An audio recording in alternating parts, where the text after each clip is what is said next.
Mercantile Bank has released its latest economic review focusing on digital transformation in entrepreneurs, the labour market and economy. It looks at how entrepreneurs can leverage digitalisation to their benefit. Trudi Makhaya, who's the consulting economist at Mercantile Bank, joins me now to discuss the report. Thanks so much for joining us on SABC News. Before we get into the report, taking a look at the South African economy, we've had 2 downgrades, the rand is not doing well, consumer spending is down. What solutions do you think there are to our economic problems? Well, I think clearly there's limited confidence, so we need something to reinvigorate the market. There've been for many years talk about structural reform, and the debate has evolved towards radical economic transformation, towards inclusive growth. But the base is that the economy is not working for the majority of people, and you need to include them into meaningful economic activity. So the question should be, how do you lower barriers to entry into the economy, barriers to entrepreneurship, and also barriers to employment? You see job ads, you see lots of unemployed people. How do you bring the two together? There could be short-term solutions in terms of, for instance, subsidizing the cost of searching for a job.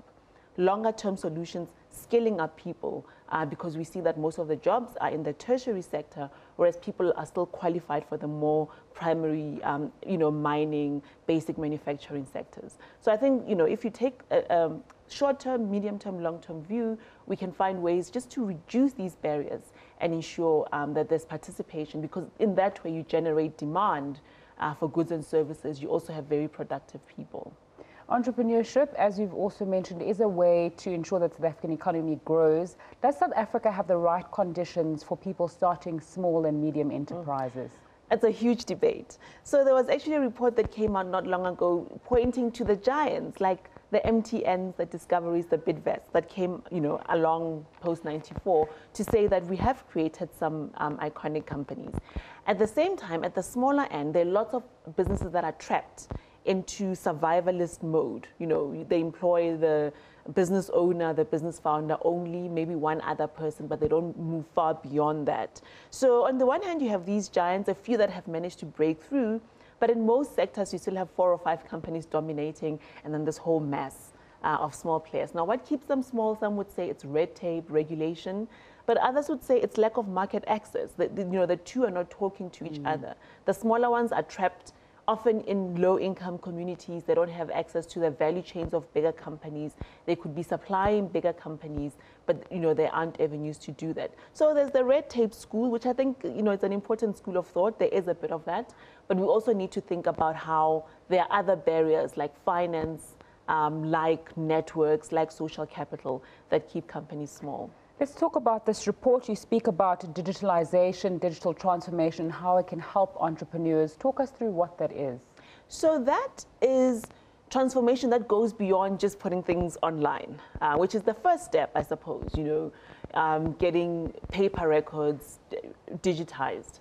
But digital transformation goes more towards exploiting the opportunities that come from the fact that we're all connected through our mobile phones, tablets, access to the internet is not perfect in South Africa, but more and more people have access. So how do you tap into this connectivity? How do you create platforms that create value out of this? To give an example, for instance, you could have a motion tracking device like I'm wearing now. How do you take that further? How do you connect me to a personal trainer who I'll never meet, but I'm able to exercise at a much lower cost than the typical personal trainer cost? So how do you work with these platforms to reduce costs, to reduce the risks of experimentation for an entrepreneur, to get products quickly to market? We see the iconic business models, the Ubers, the Airbnbs, etc., that international companies have come up with. But the question is, how do we localize those? How do we make them speak to our environment? And how, for instance, do we digitize the Stokvel model that we've had for ages? How do we bring that into the digital age, lower costs, ensure that people have information and are able to access even greater insight and greater products that take their Stokvels or their institutions further? Trudi Makhaya, a consulting economist at Mercantile Bank, thanks so much for your time.